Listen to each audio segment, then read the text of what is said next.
All right. So now we're going to look at Lamentations of the Flame Princess's art-free edition, complimentary version. So this is the thing you can get for free on Drive Through RPG. They don't take the pages out that have art on them, but that's okay. It's free. Don't bitch. So as you can see, this is a 7-year-old book. Why am I reviewing it now? Probably because there's still a lot of people I know who have no idea what it is, and I would like to educate them. Um, and there's also plenty of campaigns going on to try and delegitimize the series, and I don't want to see it die. I think that there's a good reason for it to exist. All right, so let's just dive into this motherfucker. Okay, so one of the first things you should know: this is an OSR BX D&D clone. So there are a lot of things that are going to be similar, but it also takes a lot of newer innovations. So you have ascending AC instead of descending. Um, Whenever you roll your ability scores, this is just like in the olden days, 3d6 6 times in a row. Um, your modifiers have a spread of -3 to +3. So as you can tell, it uses a bell curve. It's not the every two is a +1 kind of setup that you have with 5th edition. I'm going to use 5th edition as kind of the comparison just because that's what most people are familiar with these days. Um, the thing is that the modifiers are really not going to play quite as much into your character's performance, which I think is a good thing. A lot of 5th edition is about trying to maximize everything, and that's not really possible in this. And I think that's to this game's benefit. You want to try and avoid rolling half the time if you can. That's just kind of the old school way. You want to be creative in your description so that you don't have to roll. All right. So here we have an explanation of ability scores. I'm going to assume that you know what all of these things are because they're the same as they are in D&D for the most part. There's some very slight changes. Probably the most important thing is what do these affect? What do the ability scores affect? So um, for charisma, the modifier affects character's ability to hire retainers and the loyalty of those retainers, which is pretty common in old school stuff. There's an emphasis on retainers because you want to get other people to spring the traps and die, not you.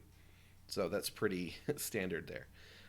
Constitution affects character hit points and fitness for certain physical activities such as traveling long distances.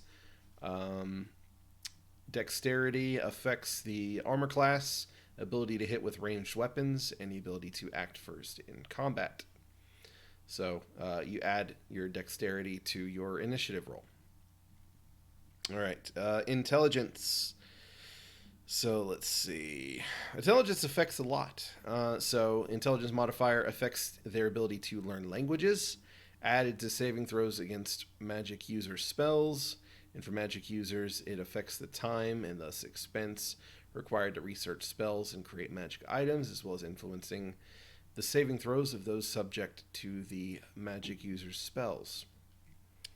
Okay. Strength modifier affects your ability to hit in melee combat, open stuck doors, or succeed in unarmed combat. Pretty standard stuff. Wisdom affects characters' non-spell related saving throw rolls, and for clerics it affects the time and thus expense required to research spells and create holy items, as well as influencing the saving throws of those subject to the cleric's spells. All right. So one of the things to note here is it is possible for your character to die in the character creation process. Not literally, but basically, if they total of all of their ability score modifiers is less than 0, then you can discard the character and begin the process again. So that is kind of a safeguard against having just completely untenable characters. More often than not, you're not going to need to use that, but sometimes you will, and you'll probably be thankful. All right, choose a character class. So one of the things to note is there's no multi-classing. whenever your character's class is chosen, you cannot change it, or choose any of the other ones. It's just not built that way, and for good reason. All right, so 4 of the player character classes are human: cleric, fighter, magic user, and specialist. So these are the very basic classes that we all know and love. No warlocks, no sorcerers, no paladins, nothing like that. Just 4 basic ass classes. Non-humans are classes unto themselves. The dreaded race is class that everyone despises these days. Those available to the players are known as demi-humans, dwarf, elf, and halfling. All right, no tieflings. Sorry, it wouldn't be hard to make if you wanted to do it. That's one of the things that's great about these old school type games is making a class ain't shit. It's very easy. All right, determine hit points. All right, so you randomly roll your hit points. There's no level 0 in this game, even though it has level 0 listed. That's for non-PCs. So you're starting at level 1. It has minimum hit points, so you're not going to end up with characters with 1 or 2 HP. It just does not happen. So already it's a little bit more forgiving than, let's say, Dungeon Crawl Classics. So Cleric minimum is 4, Fighter 8, which is pretty generous. Magic user is 3, and these are relatively arbitrary, I would say, because the Fighter has a D8 hit die. So it's just like you're just going to have your whole hit die minimum, no matter what. The Cleric has like a D6 hit die, and it's like, you can have 4. So they just felt like that was fair, I guess. Poor Dwarf gets less than the Fighter. I'm kind of surprised by that. I would think that Dwarf would be a little higher, maybe a 10. That's because I think of dwarves being tough little bastards. All right, so these minimums are not used when rolling for hit points gained after first level. It's just die roll plus con modifier. What else?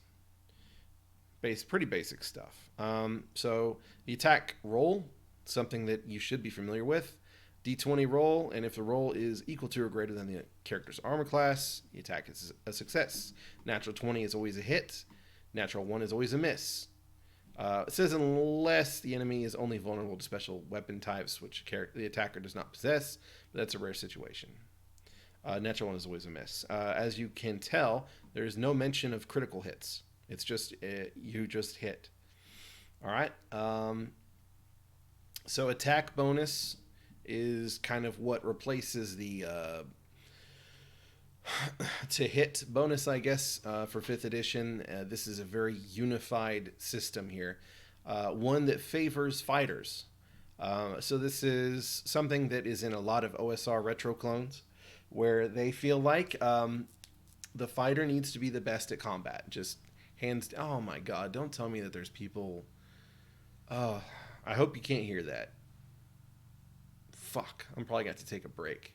One of the things to take note of is the fighter is the only one who gets an attack bonus +1, more than +1. So they start with a +2, and then it goes all the way up until it gets to +10 at level 9. You should probably note that this game is not really commonly played at levels higher than, let's say, 7. The reason I say that is because one of the things that really pushes the system is the adventures. The adventures are written for the system, and they typically don't go higher than like level 5 as they're written. Doesn't mean you can't do it, and it'll still work just fine if you do it. But that's just something that I think most people should know. It's not really a tier 3 plus game. It mostly operates best in the levels 1 to 5, I would say. Let's see. So one of the important things to know is that saving throws are dependent on your level and class. So it will basically spell out what your saving throws are on that section for your character. So it isn't one of those systems like 5th edition where you have a saving throw for each ability score. All right, when you make saving throws, a 1 is always a fail, Natural 20 is always a success, and you want to roll whatever your number is or higher. Okay, so these are the kind of saving throws that they do have. So like I said, it's not tied to ability scores, it's tied to concepts. And these things will be spelled out on your character class sheet. So there's save versus paralyzation. So it says these are such things as petrification, being subject of hold person or web spell, etc. Anything that makes you unable to move. Poison is used for any situation where hit points are relevant and the result is unconsciousness or death. So it's usually for poison. But it can involve other things. Breath weapon is used for area effects. So it's not just for breath weapons, but we know that the prototypical breath weapon is the dragon's breath. Magical device includes situations with all magic items that have spell-like effects, be they wands, staves, rings, etc. And then magic includes any magical effect from a cast spell or innate ability. All right, so now you have the alignment system. It's just lawful, chaotic, or neutral. This particular system's spelling out of alignment is really pretty verbose and not terribly useful from a thematic perspective. It's kind of detached from the usual. Usually you have it's kind of like a stance in a cosmic war, but in this case, lawful. All clerics are lawful, and it's basically, you know, they look for the omens of the world and they kind of like follow a particular path. So I'll just read it. What the hell? The universe has an ultimate, irrefutable truth and a flawless, unchanging plan towards which all events inevitably march. As time moves on, all distraction or resistance to this plan falters until everything is in its perfect state forevermore, without alteration or the possibility of possibilities. Those who are lawful in alignment are part of an inevitable destiny, but have no knowledge of what that destiny is, and what their role will be in fulfilling it. So they are forever looking for signs and omens to show them their proper way. It doesn't really tell you much. It's basically like, you know, you're part of God's plan, more or less. Yeah. Which it admits that it's more of how you... This is more to decide how your character is affected by certain magical elements in the game. So it's more of a game thing, which is contrary to how it's often treated now, where it's almost never a game thing. It's usually like a theme thing or a moral thing, something like that. Magic users are inherently chaotic. So, chaotic. The howling maelstrom beyond the veil of shadows and existence is the source of all magic. It bends and tears the fabric of the universe. It destroys all it seeks to be permanent.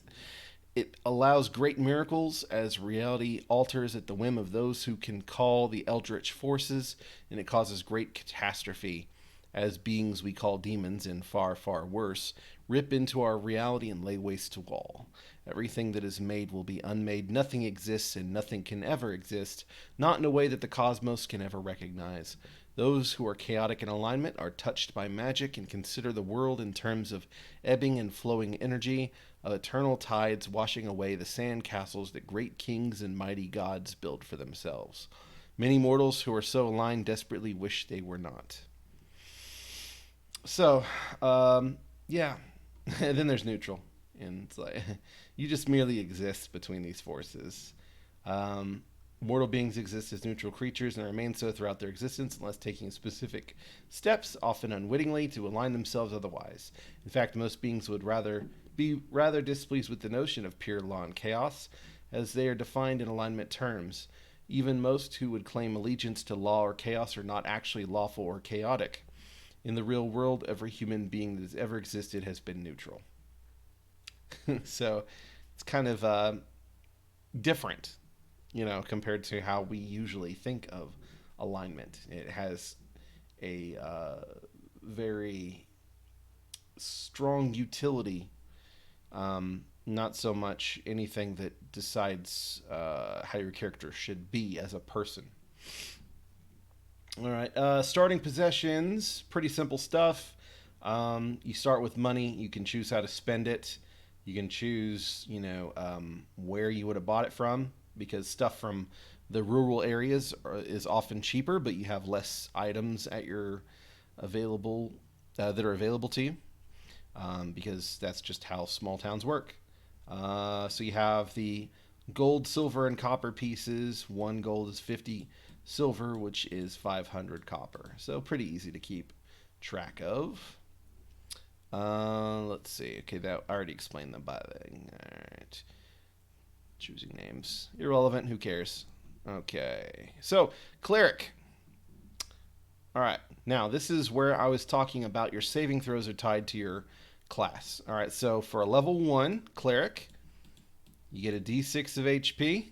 Remember, you have a minimum of 4. All right. So, these are your saving throws. So, if I am having some kind of paralytic effect subjected upon me, I need to roll a 14 or higher. Okay? So it's very simple. It's very simple. Clearly, as you go up in level, the number gets lower. It's built into the character class. So it's not at all like in newer editions of D&D where it's tied to your stats and proficiencies. It is very spelled out, very simple. It makes it, there's not much math to this system. That's one of the things that I could definitely see as being a benefit for people that aren't big math, nerds. When you roll damage, you don't add to the damage. It's just, I rolled a d8, I got a 6, I did 6 damage. No pluses, no nothing. Unless you have a magic weapon, which that would be different. All right, so spells per level. So the clerics go up to spell level 7. They basically have access to every cleric spell on the list. They memorize them in the morning. All that kind of fun stuff. It's pretty basic. Not much really to say about that right here, other than that. One thing that you will notice is, so it does use the experience system, pretty standard. But once you get to level 10, you no longer get your d6 plus con. So all this is adjusted by your con modifier. But after this point, you just get plus 2, plus 2, plus 2, plus 2, plus 2, plus 2. So there is a slowing of HP growth to kind of keep things from going too crazy.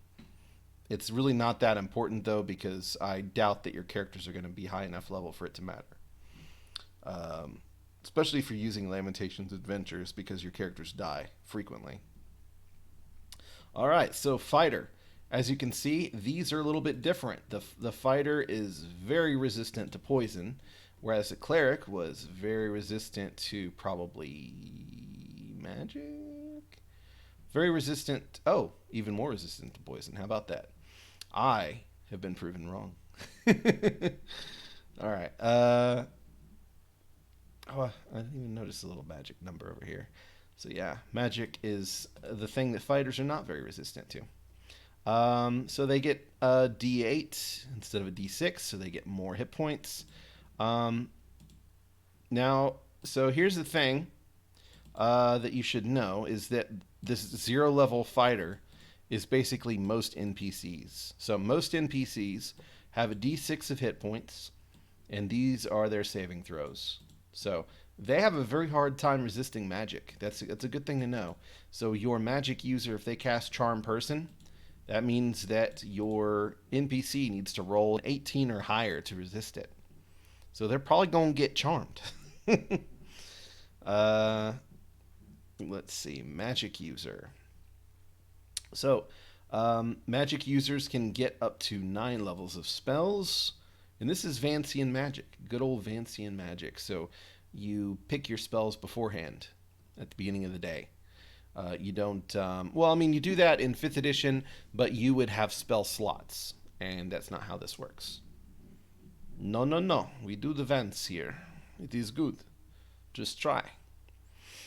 Okay. All right. One thing to note, you start with a D6 of HP, then it's plus D4. Pretty cool. All right. What else? What the fuck? Is that is that the rest of the chart, or is it just... What just happened here? This is the specialist. Okay, so they had a typo. I guess it just forgot to put the... Oh, okay. Oh my god. Okay, yeah. All right, so they just had a little boo-boo here. So here's the specialist. The thing to note, they have skill points. So skill points, this is one of the things that a lot of people love about Lamentations compared to the older, BX style games. So the specialist is basically the thief, but in this you get to choose where you want to dump skill points, so you can customize what your specialist is good at. You'll kind of see. Well, here it is actually. So these are the skills that everybody starts with. So these are your chances at succeeding when using these skills. So architecture, that would be your ability to like make try and understand what kind of architecture you're dealing with somewhere and make some kind of useful information, assertion. So you have like a 1 in 6 chance normally. So these are your default starting values for all characters. Bushcraft, it's basically survival stuff. 1 in 6. Climb, 1 in 6. Languages, I'll get into languages later. 1 in 6. Search, sleight of hand, sneak attack. Sneak attack, you don't have anything yet. You gotta put that shit in there, and only the specialist can do that. Stealth and tinker. So they're pretty self-explanatory, and that's because the system is not meant to be very complicated on the player side. It really isn't. This is one of the easiest skill systems in that I've ever seen. one of the easiest without being like lacking, I would say. So the specialist can take those 4 skill points they start with and say, all right, I want to put let's put 2 into sneak attack because I'm really convinced that I'm going to be using a lot of sneak attacks, which is probably not not terribly true. But so the way sneak attack works, if you have sneak attack, a point in it, then you have +2 whenever you do surprise attacks on your attack rolls, and whenever you hit, you get to double your damage. Okay, and then every time you put another point into sneak attack, that multiplier goes up. So if I have 2 points in sneak attack, then I am tripling my damage when I sneak attack, and it goes all the way up to presumably +7 or ×7, I guess. It would be ×7, I'm pretty sure. Yeah. But more likely, you are probably going to be devoting your skill points to things that are more useful for dungeon delving type things. So maybe you put 2 points in climb, okay? So that takes it from 1 in 6 to 3 in 6. That means that whenever you're climbing something, and it's like, it's not the hardest climb that you could do, then you have a 3 in 6 chance of successfully climbing. So what you do is, the DM or the ref, as they call it in this, will say, all right, roll a d6. You roll it. If you roll anything between a 1 and a 3, because you have 3 in 6 chance, then you succeed. If you roll a 4 to 6, then you fail. So if you're doing a particularly difficult climb, you might have a modifier on that. So it might be a +1 to whatever you roll. So that means that you would need to roll a 1 or a 2 instead of a 1, 2, or 3. So that's how that works. It's very simple. It's kind of, it throws people off because they're used to roll d20 and add modifier, right? So this being kind of different from that, it throws people off, but it's actually a lot easier. You just have to give it a chance, okay? Languages. So when you roll the languages, you have a 1 in 6 chance the first time you encounter a normal language. I believe it's 1 in 6. It might be 2 in 6. We'll save that until we get to that section. It's been a while since I've had to use that rule. All right. Okay. What else do you need to know? Oh, wait. Languages, no, okay. It's not going over it just yet. All right. Dwarf. All right, so dwarves are, they're dwarves. I don't really pay a whole lot of attention to the demi-humans on here because I don't use them in my Lamentations games. It just kind of doesn't feel right. I like to use humans, and we're doing earth usually, or some kind of earthness. So compared to the fighter,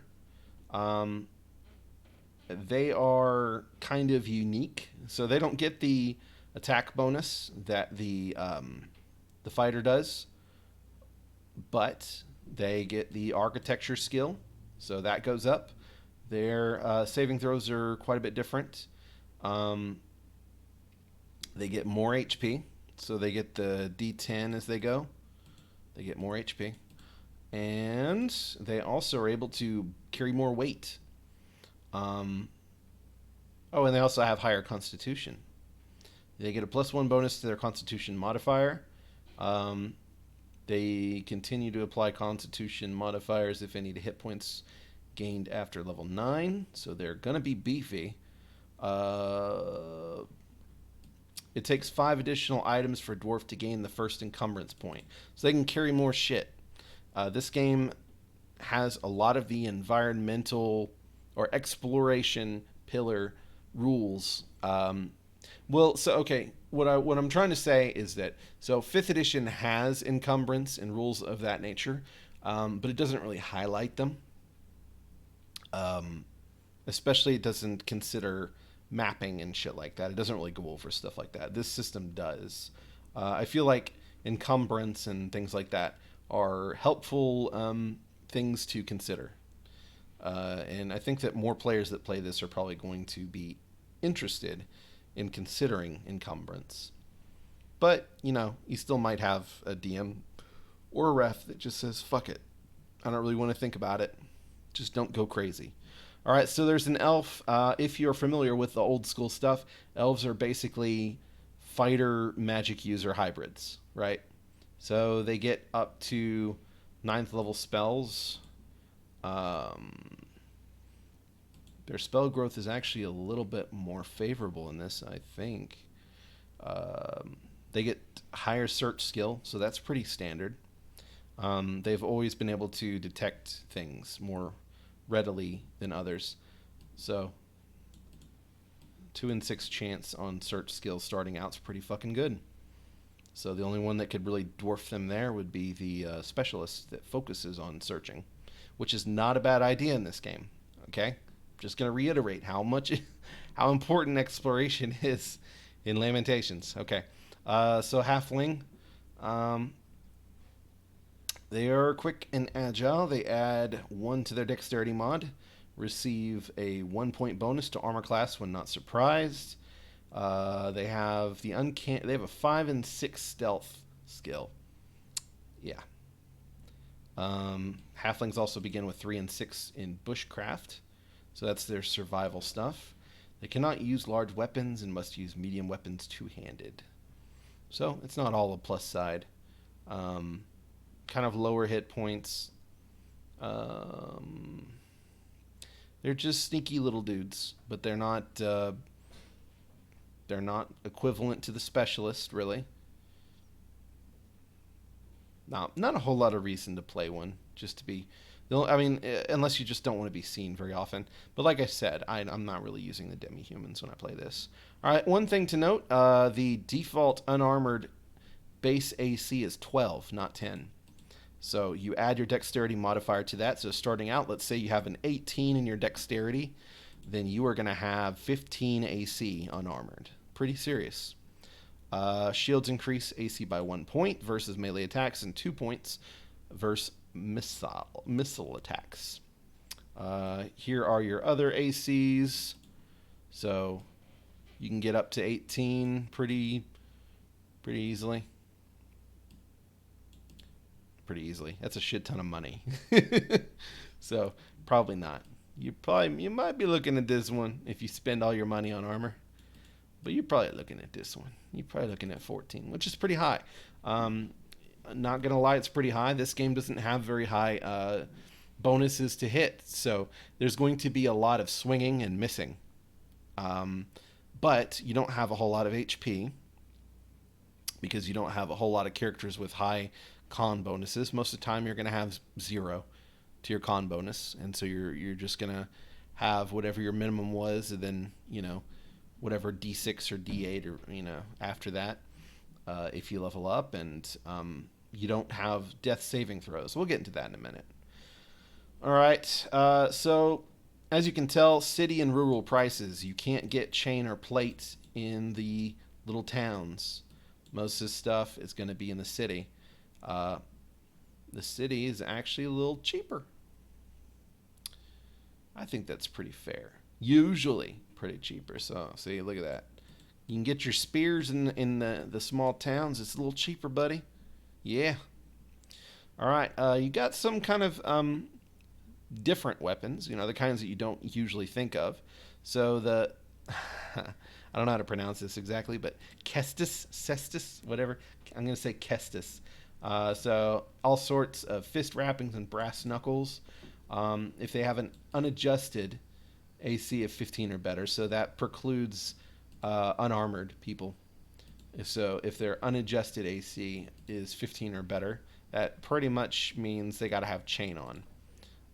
Then you have a -2 penalty to hit. So, that basically just simulates the fact that punching somebody with chain on is really not going to hurt them that much. You have a garrote. So, you have to attack them from surprise or use a grapple, and then you do 1d6 damage per round. So, you choke them. Choke them, motherfuckers. All right. Lance. It can be used one-handed if charging on horseback, otherwise it's effectively a polearm. Mancatcher, this one's pretty neat. Hit them with this weapon. It requires them to make a saving throw versus paralysis, which, for most NPCs, it's pretty easy. If unsuccessful, the victim is considered helpless, as is the wielder of the Mancatcher, while the target is being held for purposes of defending against attacks. So that means that you can basically use this on somebody, and then your friends can stab them to death. Pretty nice. That must be wielded with 2 hands. Polearm, 2-handed weapon, can be used to attack from the second rank. So you can kind of use people with shields in the front and polearms in the behind. Can be used to receive a charge. So what that means is if somebody's charging you, you can use a polearm to say "fuck you."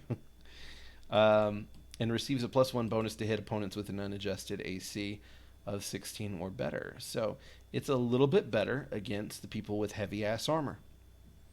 Rapier. One-handed weapon suffers -2 penalty. So again, heavier armor, they're a little bit less likely to do damage, it makes sense. A rapier is, it's going to have a little bit more trouble. Spear, you can attack from second rank. Be used to receive a charge. Staff must be wielded with 2 hands. Great weapon. Medium weapon. Minor weapon. Small one-handed weapons, including daggers and clubs, suffer a -2 penalty to hit opponents with an adjusted AC of 12 or 15 or better. Whip is ineffective against targets with unadjusted AC 14 or better, but allows melee attacks on opponents up to 10 feet away. I'll just say this. In the adventures that I've seen, you don't really see a whole lot of armored opponents. You see some, but not a whole lot. So most of the time it's not going to be a huge problem. And a lot of the monsters that you see, they're not armored either. So an unadjusted armor class is that of solely the armor and shield. Dexterity modifiers, magical modifiers, or any other adjustments are not counted when determining unadjusted AC. Some weapons can attack from the second rank. This is when they're a definite battle line in combat. Usually only those in the front line of battle can strike, but those weapons, usable from the second rank, allow anyone immediately behind the battle line to strike as well. So, there's you a little bit of tactics, perhaps. Although this isn't really the kind of game that I picture pulling out the minis for. I don't especially. I play this game Theater of the Mind. I have a map. The players have a map that they make, and I'll get to that in a little bit. All right, so you have ranges, prices, and damage for ranged attack weapons. So you got everything from blowguns, slings, darts, spears, and there are firearm rules, which we'll get to. You got all kinds of animals you can get for purposes. Probably one of the most important ones to get is a dog. So that way you can have something to bark at things if you're being snuck up on. It really takes a lot of the equipment into consideration. Just prices all around. It's all here. All kinds of things. A lot of things I never even heard of that I had to look up. Such as I don't see it. It might not. There it is. Crampons. I was like, what the fuck is a crampon? Is that like a funny tampon? Like you're saying you're cramming it up there. Crampon is actually it's a type of spiky shit that goes on shoes so that you can walk on ice. Maybe I'm just ignorant. All right. So there's non-encumbering items.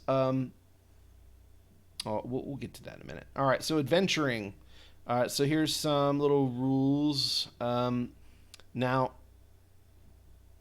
most of this stuff, like I said, is referee facing. So the players don't need to know much to play this game. Anybody that tries to say, oh, but I don't want to have to learn a new system, there's really hardly anything to learn with this system. If you've played D&D, you can play this without any really instruction whatsoever. It's very easy. Very, very, very easy. So the only people that have a major adjustment are referees, especially if you're like me and you started out with 5th edition and there's not really a whole lot of emphasis on the exploration pillar with actual mechanics and procedures. That was something that I had to learn, and this book kind of helped me out a little bit with that. All right, so architecture, clues, warnings, and rewards can be built into the very structures of a character's surroundings. So you can use the skill for them to try and figure stuff out. Any character has a 1 in 6 chance to note any of these features in the surrounding architecture. Use of this skill is not passive. The character must spend 1 turn examining the structure. So what is a turn? If you talk to 5th edition people, they're like, oh, it's your turn in combat. It's like a round. No. Okay? A turn is 10 minutes. Okay? So just remember that. A round is 6 seconds. A turn is 10 minutes. So we measure exploration in turns. Very important to understand. So you can take 10 minutes to try and examine a structure and figure out something about it. And then you have a 1 in 6 chance. This is very important. Very important. All right, climbing. 1 in 6 chance to use the climb skill, which allows a player character to climb walls and other sheer surfaces without obvious handholds. Characters except specialists must be unencumbered to make the attempt. So, see, encumbrance, important. Failure means that the character falls from a random point in the climb. Characters with 2 free hands can climb ropes and ladders with no die roll needed. All right, doors are impassable. Locked doors are impassable without a key, picking a lock, or breaking the door down. So when you're picking a lock, you use the Tinker skill roll in Specialist tools. You don't have those, you're fucked. Everybody has the Tinker skill, but the Specialist tools are the ones that matter, okay? Breaking down the door requires the appropriate equipment, some sort of axe for a wooden door, a pick for stone, etc. And it takes 1 turn for wooden doors, 2 or more turns for doors made of other materials. So again, that means 10 minutes. If you have an axe, you can chop down a wooden door and it takes about 10 minutes. So what's happening during that 10 minutes? Your torches are going out ever so much more. Your wandering monsters can be coming up on you. Time is going. Spell effects maybe wearing off. All these things are things that you need to consider. Or, it takes 20 minutes for doors made of other materials. Many doors in dungeons and ruins are merely stuck. To open a standard stuck door wood with iron banding, the character must successfully make an open doors roll, which is a base 1 in 6 chance. Strength modifiers apply. So having a strength modifier +1 means you have a 2 in 6 chance. So again, this is a very simple skill system. Very simple. Add modifiers when necessary. You got, a base 1 in 6 chance of success. This is basically GMing gone easy. Some people might say that's not interesting, and that is okay. You don't really play this game for the system complexity. You don't play it for character customization. You play it because you're wanting to experience some kind of crazy dungeon. You want to focus on the exploration, on the mystery, the danger, all those kinds of things. So you play it for a different reason than for why a lot of people would play 5th edition now. Because, they want to build their super awesome character and they want to do really cool things with these cool mechanics. But I don't like that. And if you're interested in this system, you probably don't either. Or maybe you do, but maybe you just want to break from it. That's just how it goes sometimes. All right. Doors made of stronger, heavier materials may need a greater number to open. A giant stone door may have a -2 in 6 chance to be open, requiring bonuses before there is even a chance to open it, for example, or be impossible to open. All right, excavations. Again, so we're focusing on the exploration. A single man can excavate 3 cubic feet of earth per hour if he has proper equipment. Strength modifier is applied to the number of cubic feet. They can dig at half this rate if they have improvised tools, and 1/4 this rate if they have no tools at all. So that's an hour. That's 6 turns, buddy. It's a long time. But, if you need to get past something, you can just dig. Just fucking dig. The rules are there. All right, so XP. This game gives you XP for gold, but it's very specific. It also gives you XP for killing, but it's also specific. So you can get XP for killing things if they are predisposed to being hostile toward you, and you either kill them or rout them by a morale check. Okay? So sleep or charm do not count towards defeating an opponent. You have to defeat them. So they got to be brought to 0 HP or lose a morale check or surrender.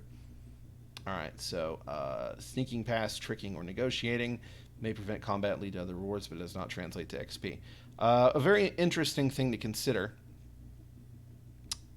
is, let's see, this passage right here. Defeating enemies is a minor way of gaining experience. This is not a game about combat or slaying foes. These activities are simply frequent necessities in the harsh reality of the game.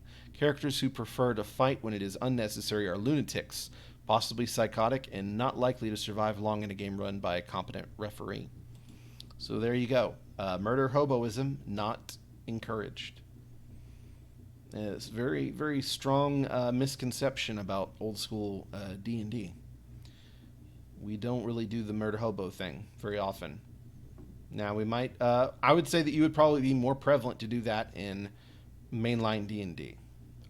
My AD&D group, we do a lot of we will kill. We kill a lot. Whoa, I accidentally hit my camera. In Lamentations, not so much. You kill when you have to, but you're usually just trying to get the payday. All right, so hit die translates to more XP. If they have a class level, you get more XP. If they can cast spells or they have special abilities, they get more XP. So treasure. So these are things that accumulate wealth, but they do not count for XP purposes. Coins looted from bodies outside of adventure locations. So outside of adventure locations, if you loot a body, it doesn't count. Rewards don't count. Selling equipment doesn't count. Stripped from foes. Selling magical items that have been used by a player character or retainer does not count. Tax income does not count. That kind of tells you a little bit about what could happen in the game. That's one of the things that I enjoy about reading RPG books is you can kind of learn what other people anticipate you'll run into. So being able to tax people is not something I usually think of with my player characters dealing with, but it's something that is thought of here. Theft of wealth from mundane merchants, rulers, and citizens. So if you're robbing people, you're not going to get XP for it. Trade, commerce, and other business activity, including selling a mundane item stripped from foes. No XP. This does count for XP. All valuable objects recovered from uncivilized or abandoned areas. So that gives you an idea of where your adventure locations are usually going to be. Uncivilized or abandoned areas. Money hoarded by creatures who have no actual use of it. Treasure is calculated for XP only after it has been returned to a secure location. 1 silver piece worth of treasure is worth 1 experience point. Experience is divided between all surviving party members involved in an adventure. So, it doesn't matter how you divvy up the loot. Everyone is getting a divided amount of XP. Okay, so leveling up. I don't know if I need to go into this too terribly much. 3 points to consider when gaining a new level. A damage character gains a level has his new additional hit points added to both the current and maximum total. It will still be damaged for the same amount of points as before. This is relevant because this isn't 5th edition. Whenever you get a long rest, long rests don't exist, but whenever you sleep for a night, you don't get all your HP back. Not even close. Not even close, motherfucker. You just don't even know. You don't even know, but you will. You will. All right, foraging and hunting. So these are your odds for finding food when you are out and about in these kinds of locations. There is basically a formula here. So successful hunting occurs. It's lessened by 1d4 by 25%. So there's rules here for how long it takes for you to hunt. If you have an unsuccessful day of hunting, it takes all day. So you want to bring rations so you don't have to do this. Otherwise, you can get on a spiral of negative, just not getting food and then slowly starving. It's possible. Success means that 1d4 days worth of meals for a single person has been acquired for the party. So, yeah. But, this is where bushcraft comes in. So you want to have somebody who's kind of skilled in that. You use up ammunition. If you don't have a missile weapon, your chance to find food is lowered.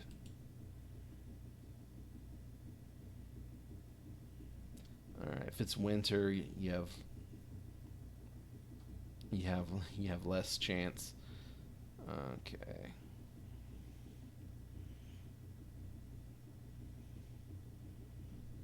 All right.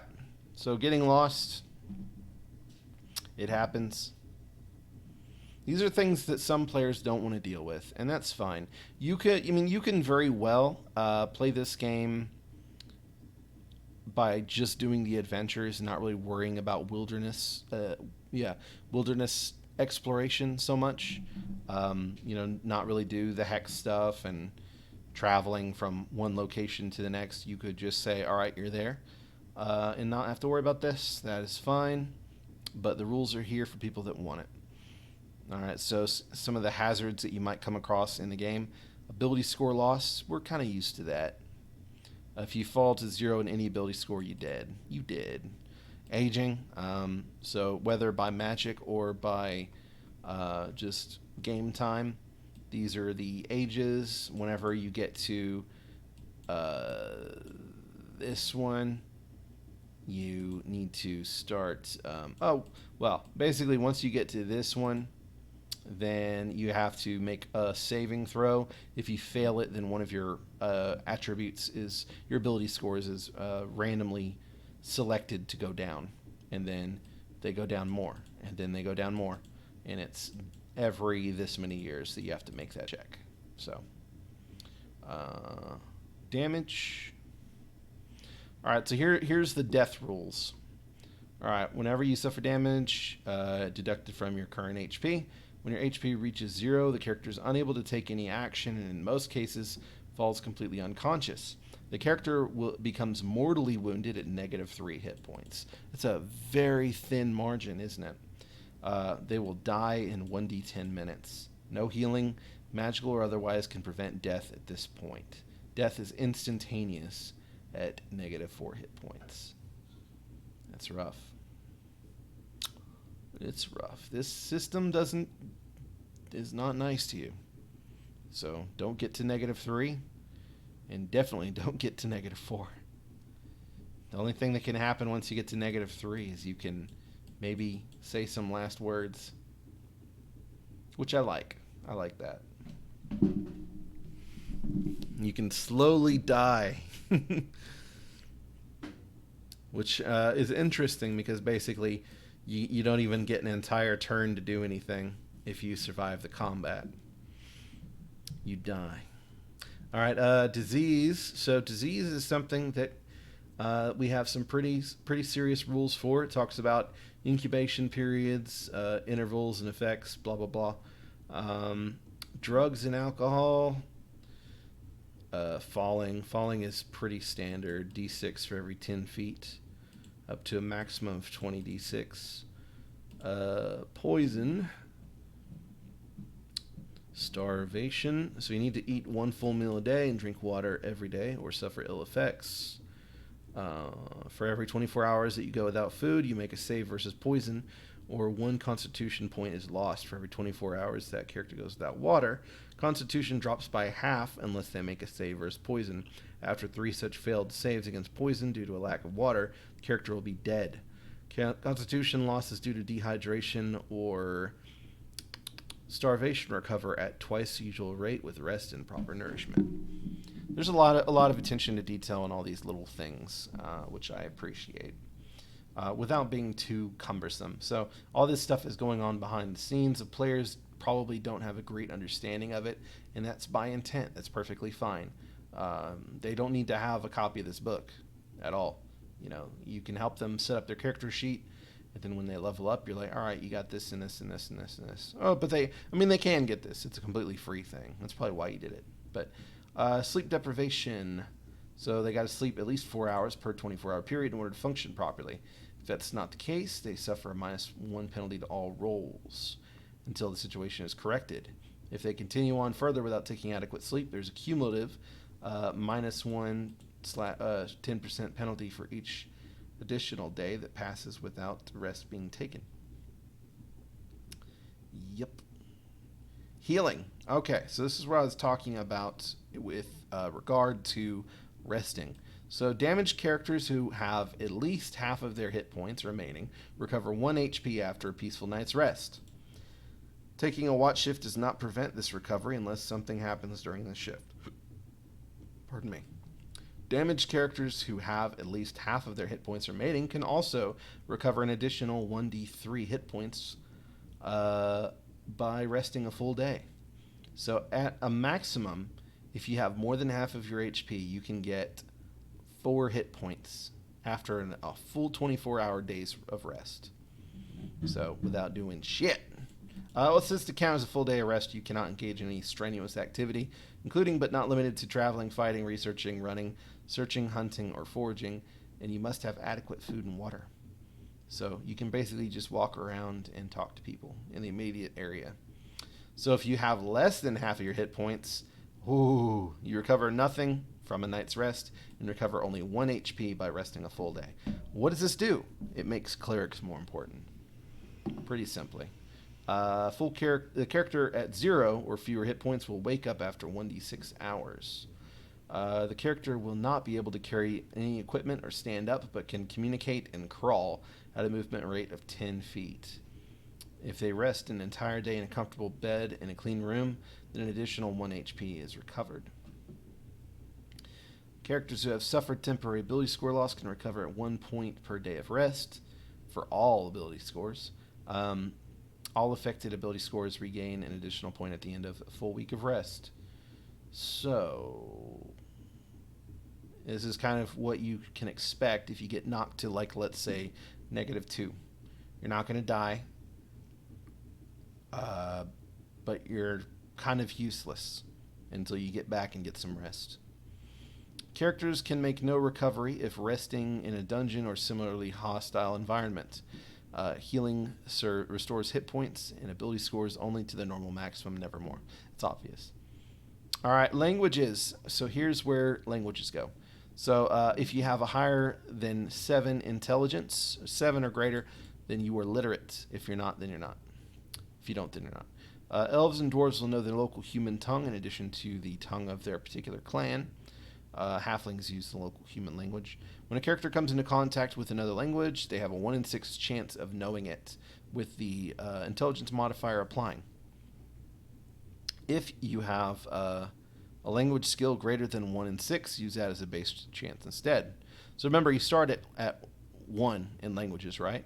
So let's say you have you put 4 into the languages thing. So then that means you have a 4 in 6 chance of knowing a language when you come across it. That you only check that one time per language. So let's say you come across somebody who speaks German. Let's see.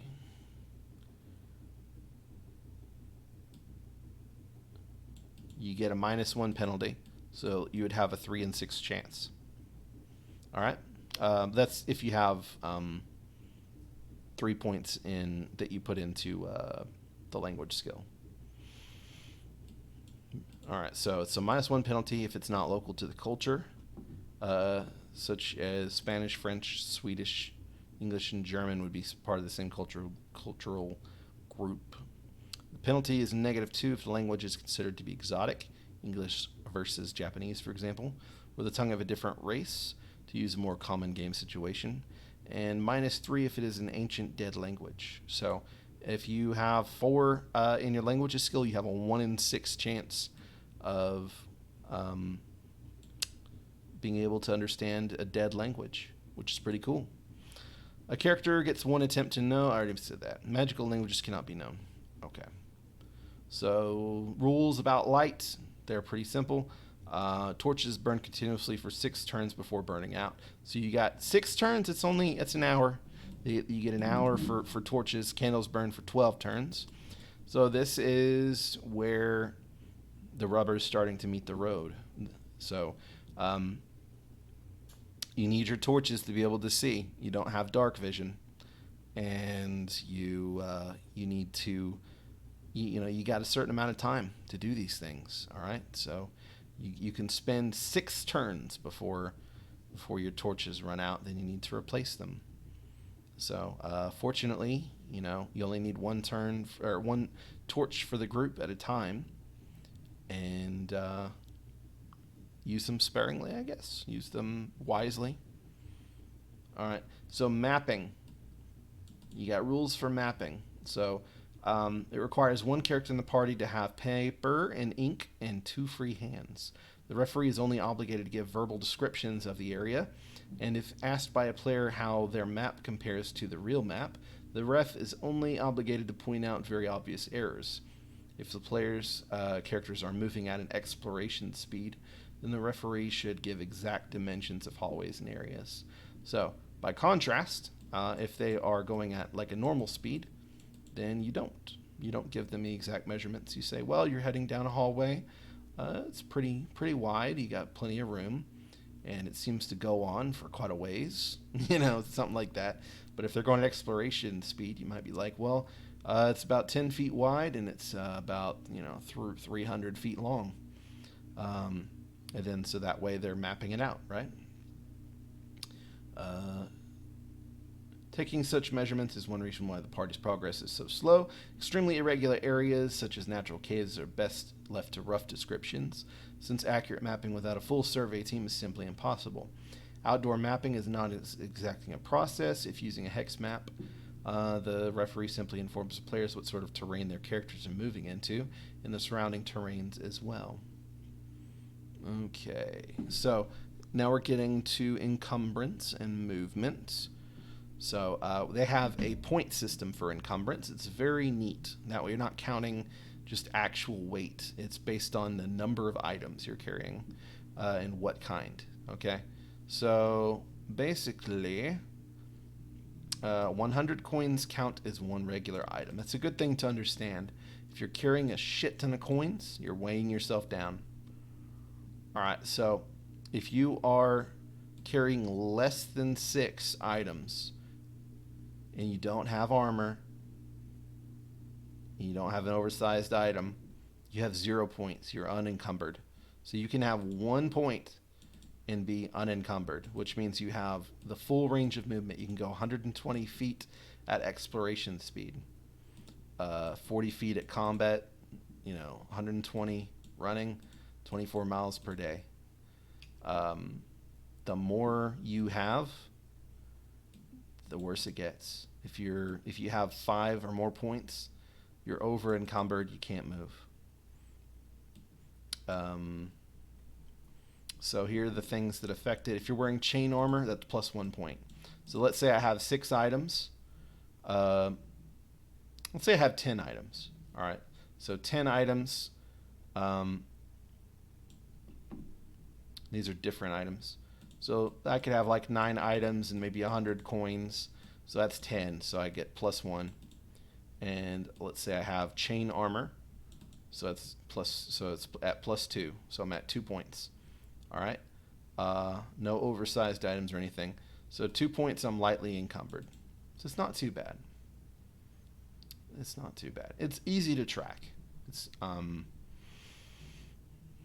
And it kind of adds a little bit like basically it's just how much depth do you want to that component of the game.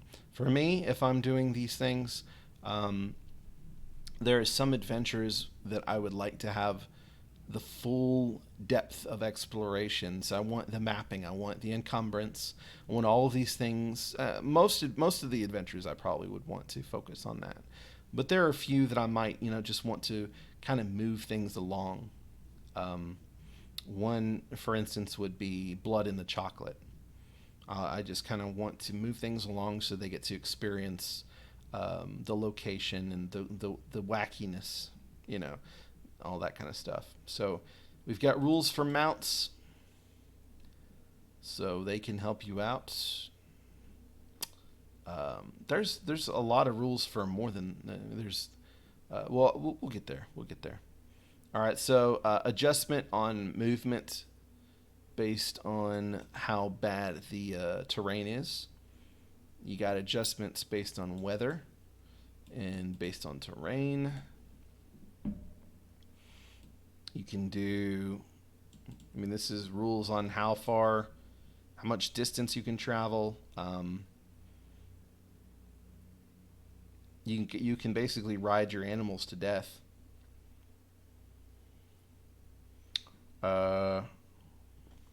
Searching. Many items and features of interest are hidden from open view, with secret doors or compartments being the classic example. To find these things, you must search for them under normal conditions. Searching takes 1 turn per character per 10 feet of area searched.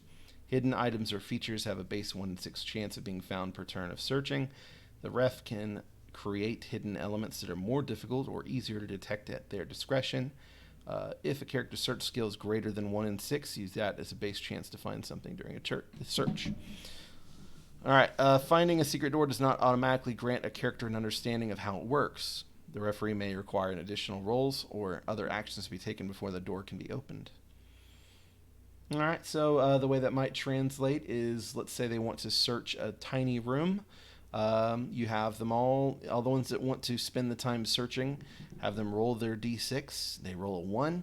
You might say, okay, well, you found this candlestick over here attached to the wall.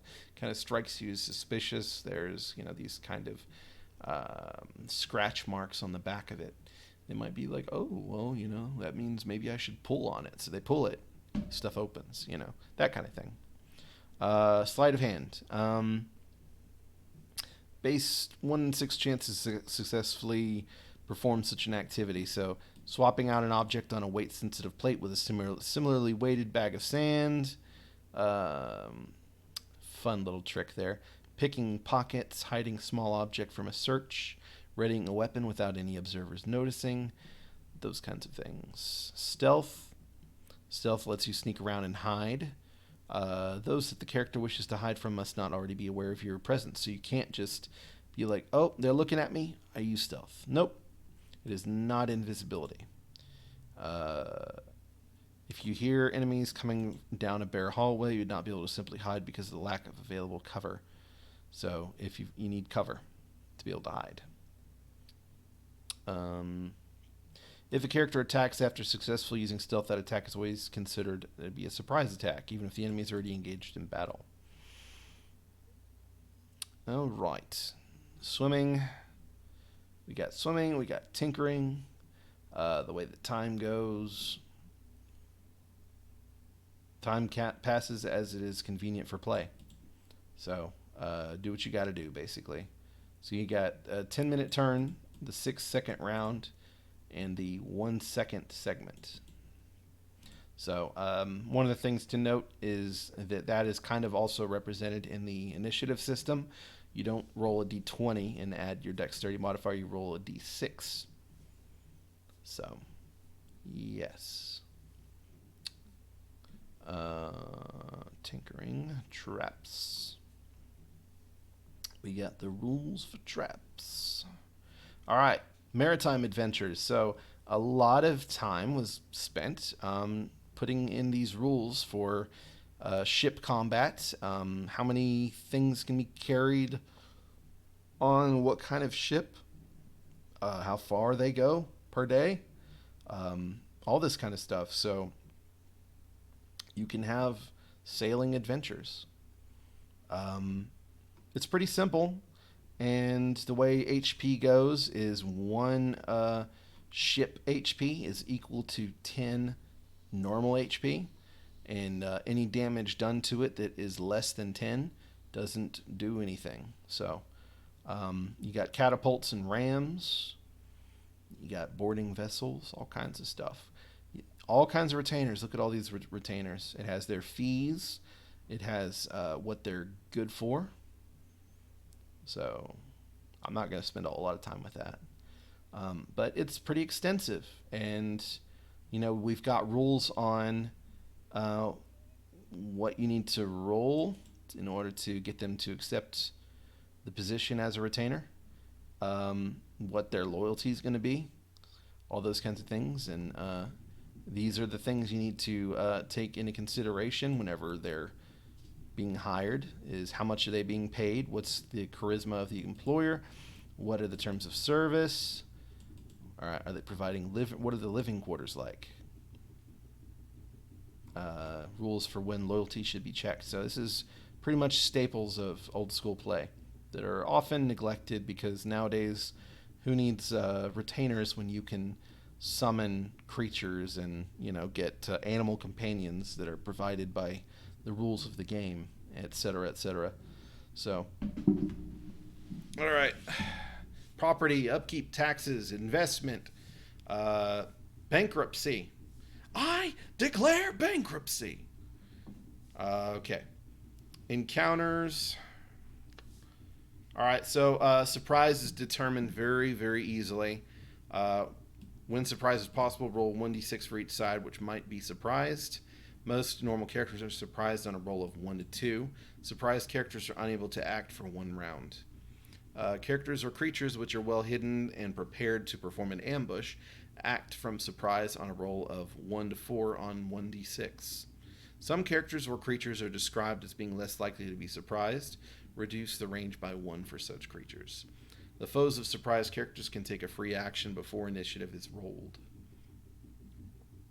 Note that explorers traveling in a large party underground with light sources and metal armor clomping on stone floors are not going to surprise anything or anyone. So, assuming that you're not like that, then you roll for an encounter. An encounter comes up. You roll for surprise on either side. It might be it's entirely possible for both sides to be surprised. or it's possible for none of them to be surprised. And then you also roll for encounter distance. So usually starts 3d6 times 10 feet, unless there are specific details which define encounter distance, such as being in a fog or forest. Reactions. So the reaction roll. Dear God, I love reaction rolls. This is not quite like the olden school one that I often share. This is the one that I usually use. So you roll 2d6. Do they tell you to adjust by charisma on here? It doesn't say it specifically, but I would. So if you roll a 2, they're hostile. They want to kill your ass. This is only if you don't know what their disposition is. If you roll a 12, they want to help you. So it's a great tool to use for any system. Anytime you don't know how they're going to take something. So it's not just whenever you encounter them, but it also can be used whenever you're trying to decide how they react to a proposal that the player characters are giving them. All right. So 2 methods of determining initiative. One player rolls d6 for the player character's side. Referee rolls d6 for the opposition. Winning side acts first. Losers act second. Or you can do it for all of the characters. I like this one. Just roll for each side. It's simple. I like it. Party initiative is what we call it. If opposing groups roll the same initiative number, break ties using dexterity modifier. Yep. Things to do in one round. Referee has the final say in what can or cannot be done in one round. I like that. Okay.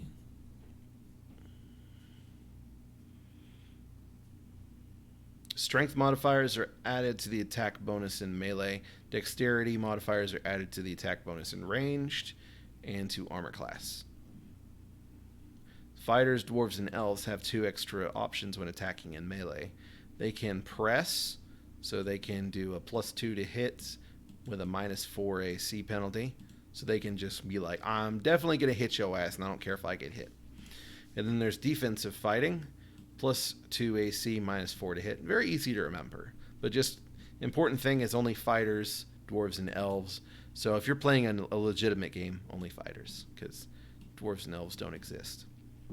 Armor class adjustments remain in effect until the character's action in the following round. Attacking ends a character's round. Okay. So you can cast a spell. It makes you completely helpless and open to attack while doing so. You have to have both hands free. A staff or wand in hand is acceptable. Elves need just one hand to cast a spell. Clerics must have their holy symbol in one hand for the entire round. A character wishing to cast a spell cannot drop anything at the beginning of the round or move at all during the whole of the round. Their attention must be on casting the spell for the entire round.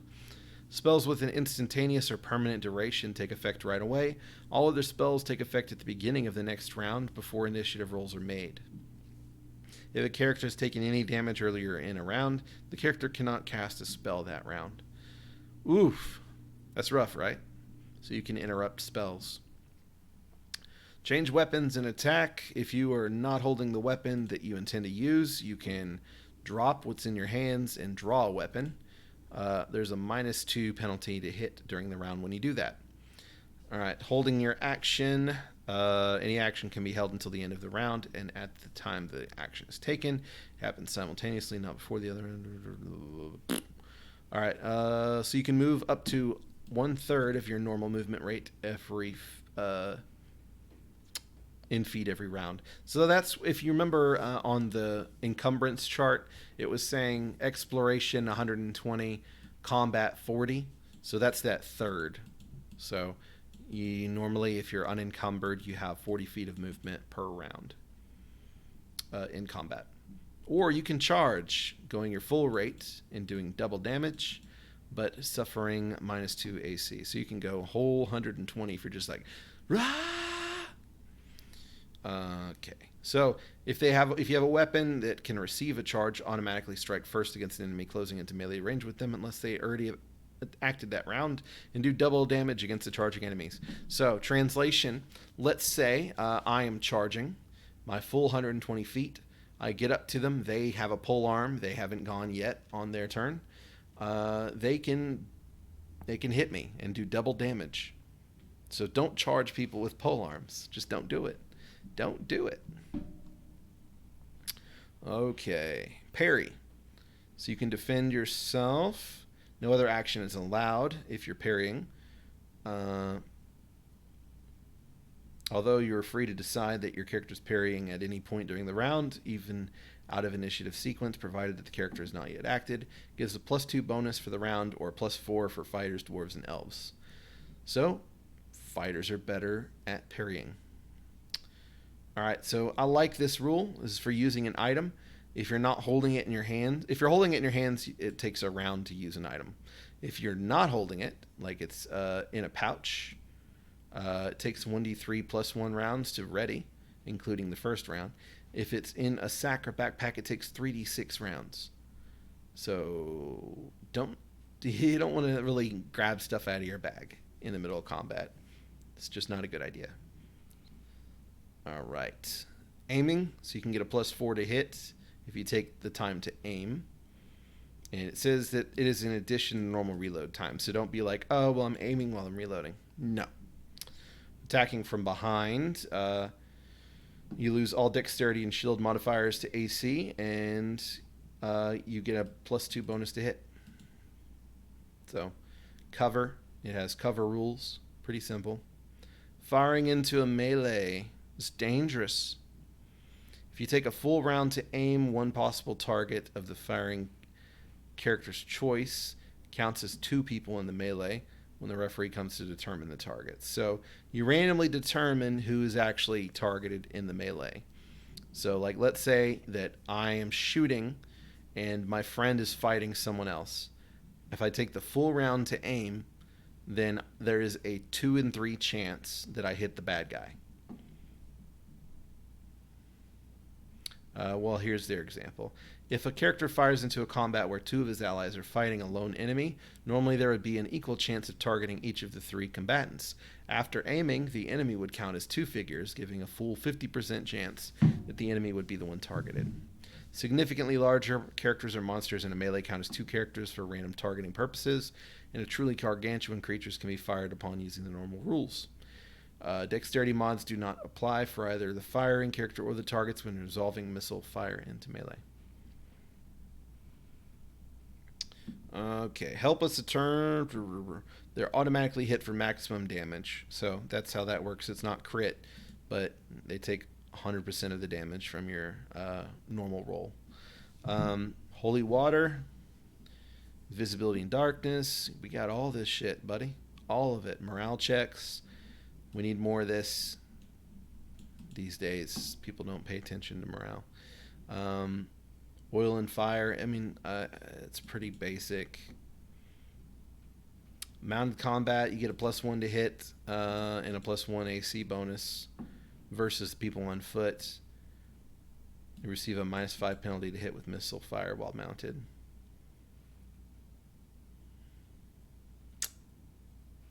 So it's harder to hit you.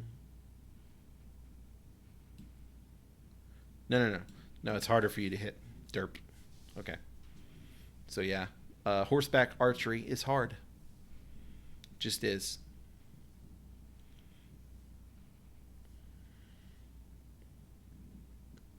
It's got some pretty good rules on burning.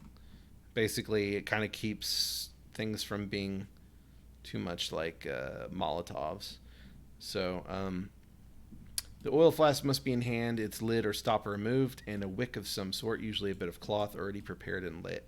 So you can't just say, well, I have an oil flask, I'm going to throw it like a Molotov. You need to already have it prepared.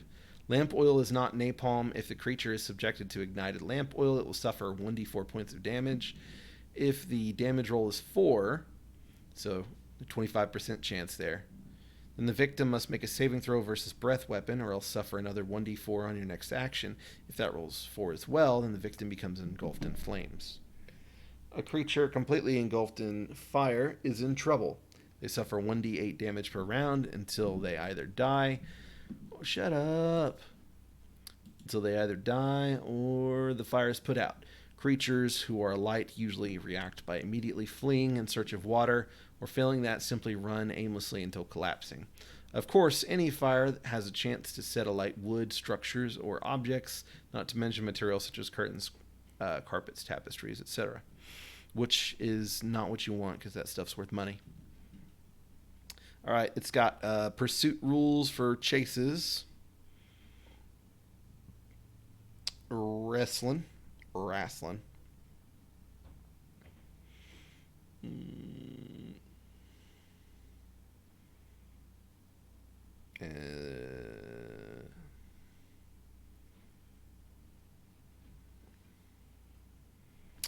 Yep. So as you can see, there's really not a whole lot of rules to combat. That's not a bad thing. This is the middle of the book with all the pretty pictures.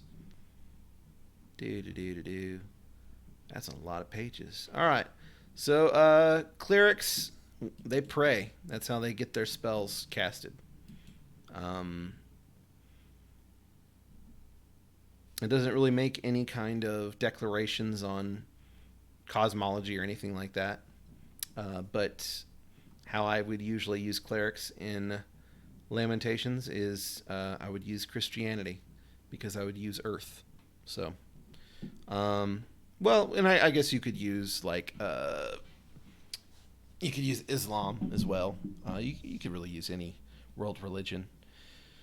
It would work just fine, just fine. So they don't use spell books. They can cast any spell on their spell list. This is en contraire to the magic user. All first level clerics have full access to all first level spells, for instance. Alright, so they have to rest for 6 continuous hours before preparing spells. After resting, they must meditate and pray for a number of hours equal to the highest level spell being prepared. This process is sometimes called memorizing spells. Spells remain in memory until they are cast, and once they are cast, the power of the spell leaves the caster. Oh, it's fancy and magic, that cool thing that I've heard about that people hate for some reason. However, the same spell can be prepared multiple times. If the cleric's spell charts give the maximum number of spells that can be memorized at each level, and the cleric can never have more than this number prepared at one time. A cleric can simply dismiss spells from his mind uncast, clearing the spell slot, quotes, scare quotes, for other spells when preparing them as usual. Oh, good. I still have some time before the wife gets here. Reversible spells must be prepared as either the straight version or the reversed version. The decision cannot be made at the time of casting. So a classic example would be you can do either shrink or enlarge, but you can't like say, well, I'm gonna get shrink / enlarge, and then I'll decide which one I want to use at the moment. You need to pick one. You can actually reverse heal to do harm. Anyway. You can only safely prepare spells once every 24 hours. The mind simply cannot handle anymore. So, it is pretty strong with the whole Vancian magic thing there. Alright, so you can use spell scrolls. Clerics can. Casting a spell from a scroll erases it. You can write spells onto scrolls. There's rules for that. Oh, here it is. Costs 50 SP per day in offerings to the deity and or ritual expenses.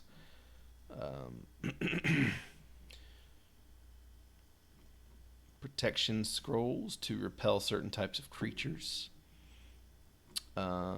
Creating holy water. Researching the spell. You can totally invent new spells for the character to research. Referee must approve the spell and should revise the spell for the player in advance of the research. So that is very cool. Highly recommend that referees and players do that because that's where a lot of historical D&D spells have come from, is that kind of gameplay that ended up being canon. Oh, I can't believe I just used the word canon. It ended up being in like the books. Alright, how long it takes to do this shit? Writing a scroll, spell level times 2d6 days. researching a new spell level times 46 days. So at 100 silver pieces per day for this many days, it can be a lot. It can be a lot, but it is worth it. Dadgummit. So casting spells, basically, you have to have your hands free. You can't be gagged, silenced, bound, or in any other way unable to gesture or speak. So you got to be able to walk and talk and wave and jump, all that kind of fun shit. So this is for magic users kind of interesting, the stand that it makes here. So magic is art, not science. Basically, no two wizards' notes for how to cast magic missile are going to be the same. It's going to be different for everybody. So yeah, you got to do your dadgum research and come up with how you do shit yourself.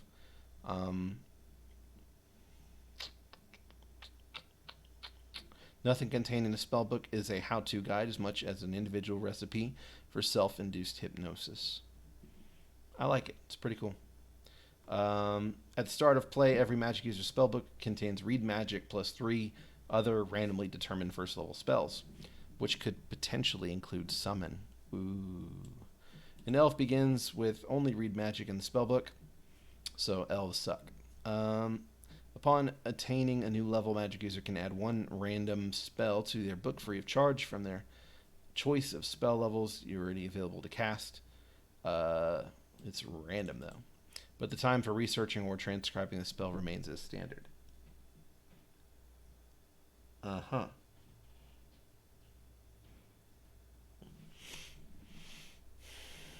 Okay.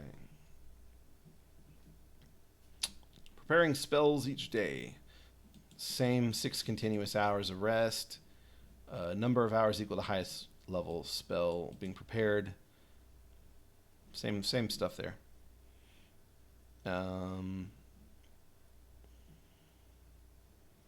Reversible, yeah, same stuff. Spell scrolls. Magic user must cast read magic in order to read a scroll, even to identify the spells contained on it. But at any point thereafter, the spell can be cast from a scroll. So, read magic is very important. Very important. So, writing a scroll, same rules as before.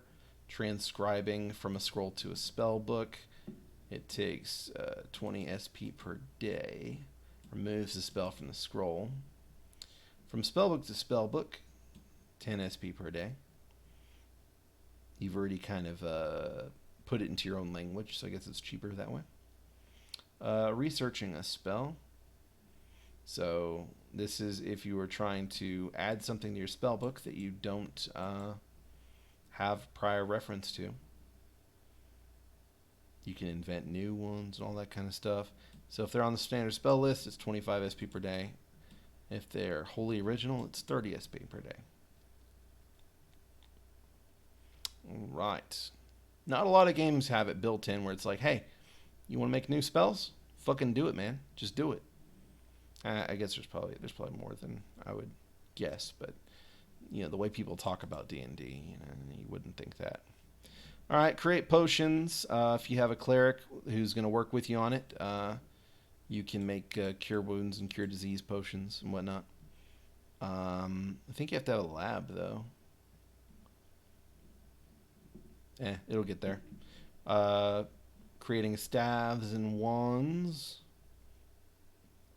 Recharging them. How long it takes to do shit. Okay, so here's a handy chart for all that stuff. Alright. Magic users use libraries and laboratories to assist their magical activities. Each library or laboratory is ranked on its cost. For every 500 SP in value a library is worth, a 10-foot square is needed to store the books. And every 1,000 SP a laboratory is worth requires 10-foot square space. These are non-transportable. Laboratory and library elements can only be purchased in large cities. Every time the laboratory is used, the magic user must make a saving throw over its magic. If the roll is successful, they lose in value due to used supplies. If it's failed, Okay. All right. So here we have spell lists. These should be fairly well-known spells for the most part. Very self-explanatory. You can tell that there's not the same penchant for attack spells, even for clerics, that you might see otherwise. They're mostly supportive, defensive, that kind of thing, healing. Whereas in even second edition AD&D, you might have more propensity for attack spells. And then here are the... Oh, that's just the... Okay, so yeah, these are magic user spells. One of the first things to take into note, you don't see burning hands anywhere, do you? No. You got the typical ones. You got sleep, you got shield, spider climb, unseen servant, magic missile, fairy fire, comprehend languages, charm person, all those kinds of things. But you don't have burning hands. You don't have a lot of your typical attack spells. Wizards are a little bit more pensive in this game. You got to be kind of crafty.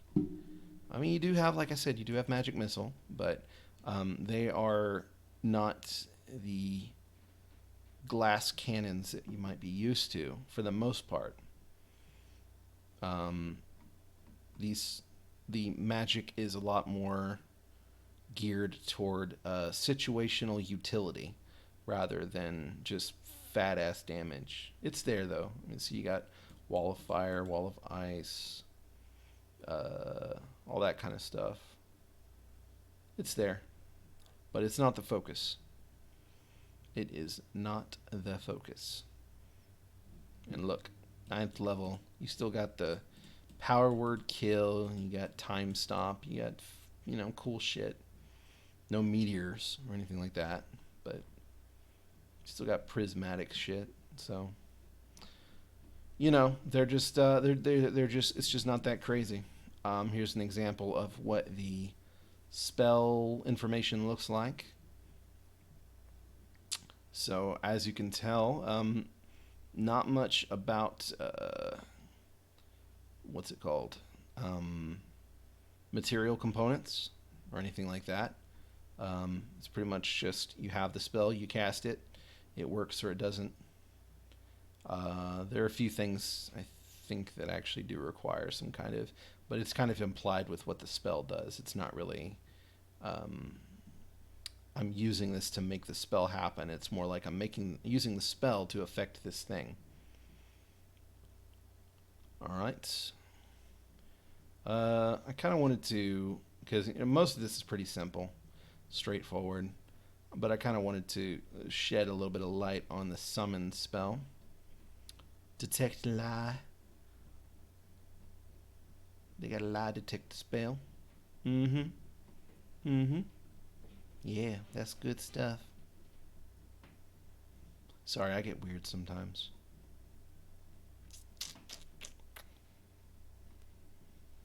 This is going to be one of those long videos, and I wasn't planning on it, really. I might make a shorter version that's just the hits. Almost there. Yes, almost there. Okay, here we go. Summon.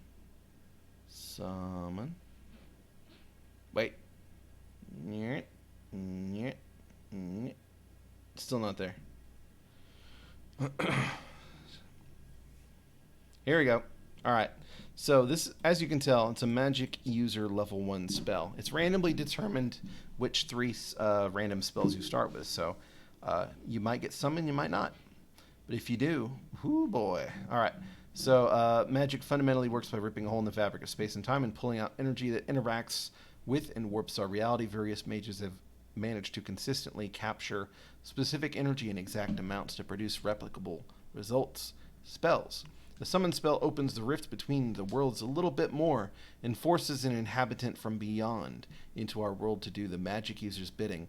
What exactly comes through the tear and whether or not it will do what the summoner wishes is wholly unpredictable. So, once the summon spell is cast, there are a number of steps to resolve. So the caster chooses the intended power of the summoned entity. They make a saving throw versus magic. They determine the entity's form, determine the entity's powers, resolve the domination roll. All right, so step 1, decide how powerful a creature expressed in terms of hit dice they will attempt to summon. This cannot be more than 2 times the caster's level, but this effective level for this purpose can be modified by thaumaturgic circles and sacrifices, seen below. So there is a bit of complexity here, yeah? All right. Step 2, make a saving throw versus magic. So let's say I'm level 1. That means I could do a hit die of 2 with the demon that I summon, or creature.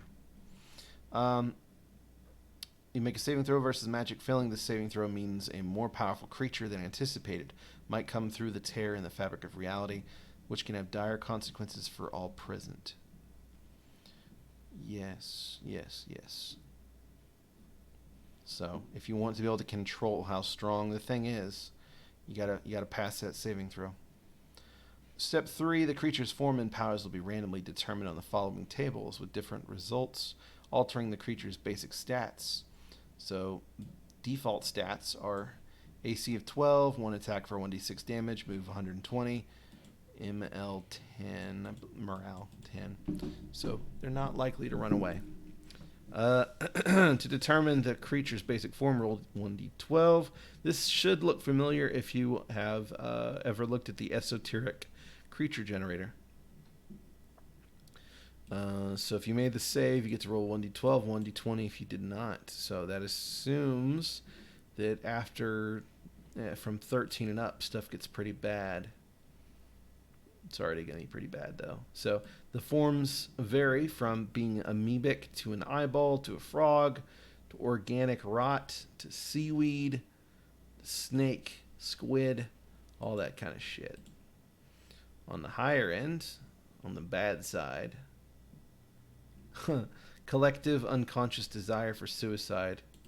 They could be wind, smoke, shadow, pure energy, orb of light, lightning. Oof. Lament of a mother for her dead child, lust of a betrayed lover. If an abstract form is rolled, ignore the rest of the steps and go straight to the particular abstract form description below. So there's, let's see. So that's for these. These are abstracts.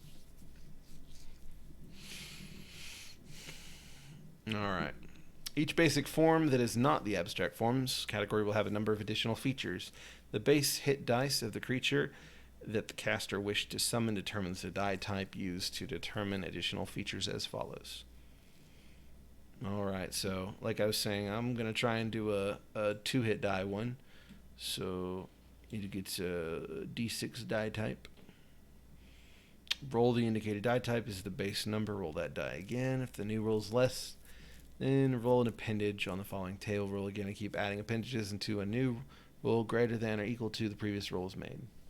It's kind of complicated. And it takes a while to resolve. That's really the only thing that I would say is a downside, is it takes a while to resolve this bad boy. But at the same time, it's kind of cool to watch that unfold. Alright, so here are the kind of appendages that you might have. Reflective, proboscis, stalked tentacles, throbbing wings. Determine the number of powers that they have. So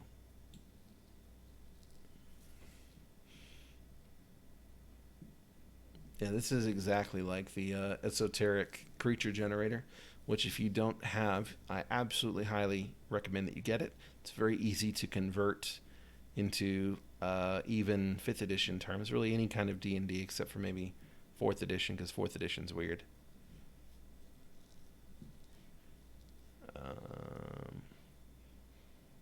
So look at that. I mean, everything from plant death, where all vegetation dies within 20 feet, to 100 feet. Mimicry, memory wipe, radioactive, swallow whole, time stop. Pretty crazy. All right, so then you have to dominate the creature. Wait a minute. Okay. So, step 5, domination roll requires 2 1d20 rolls, one on behalf of the caster, one on behalf of the summoned entity. The caster's level, thaumaturgic circle modifiers, and sacrifice modifiers are added to this roll. The creature's hit die is added to its roll, and it also receives +1 of the roll for every power it has. So, if the magic user wins, the margin of victory determines how many d10s to roll to determine how many rounds the creature will be under your control. The caster must concentrate on controlling the creature for this period of time. If the caster's concentration is broken by being damaged or casting another spell, for instance, there must be another domination roll to determine if the creature will remain under control.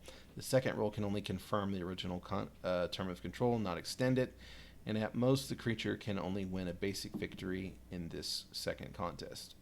The creature returns to its dimension when this time ends. So it's kind of a tug of war. You want to keep this thing under your control while it's doing your bidding. And your friends would be trying to protect you so that the thing can do its job. If the magic user wins by a great margin equal to or greater than 5+ creature's hit dice, plus the number of powers, the caster can demand a longer service without needing to consciously direct it. Unlikely. I don't see that happening very often. If they win by a margin of 19 or more, or double a great margin, the creature is bound permanently in our world and under the complete control of the caster with no direct concentration required to maintain this control. So I could see this happening. Let's say that you used thaumaturgic circles and sacrifice stuff and all these things to boost up your roll, and you roll like a 24 or something like that, and then you pulled in a kind of a measly little creature. I could see that being, something bound to your service forever. And that's pretty cool. I like that. If the creature wins by a great margin, the caster is completely at the mercy of the creature, mind, body, and soul. Roll 1d6 and consult the dominating creature table to determine what happens. If the creature wins the roll by 19 or more, or double a great margin, it must make a 1d20 roll. On a 1 to 19, it is empowered by energy from its own dimension and multiplies its hit dice. It basically powers up and goes on a killing rampage. If the extra roll is a 20, the barrier between realities is sundered and innumerable monstrosities begin dropping through. Hundreds of them will come through in the first hour, then about 100 a day for the next week. Basically, your campaign world's fucked. Just fucked. So things can go very badly.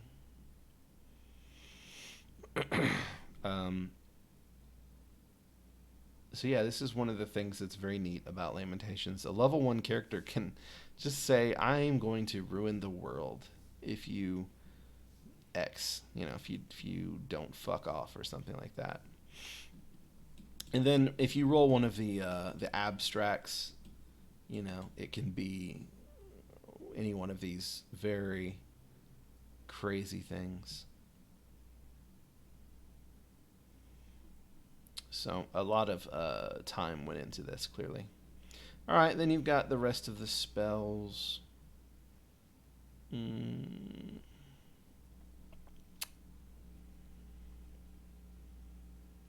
Okay, looks like that's Turn Undead. So Turn Undead is actually a spell, not just an ability in this system.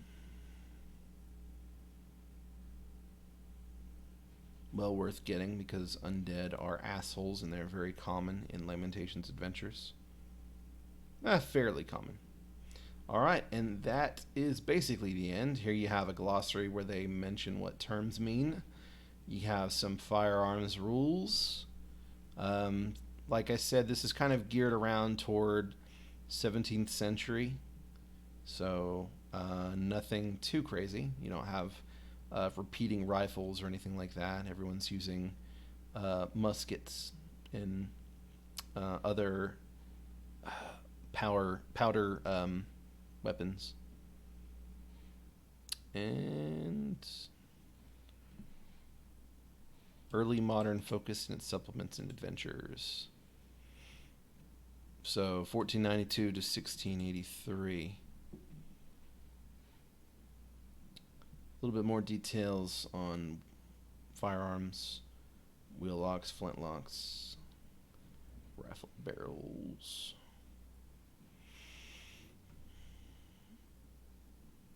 And some more information on armor. And here you have example of the character sheet, which, as you can tell, it's kind of minimalistic. You don't need to know too much with this system. I like the skill system here. Very easy to track. Kind of the short guide for all that stuff. Open game license. We know all that fun business. And that's it. That is it. So if you stuck with me this long, you are a champ. I don't know how else to say it. Thank you for doing so. What I really hope is that people who have been kind of mulling it over and they just didn't really feel like sitting down and reading it, they could just listen to me kind of opine about the system and decide for themselves if it's something that they're interested in. I should probably do like a more traditional review sometimes, but I don't know. You know, those are out there already, and I don't know. I feel like this might be helpful for some people.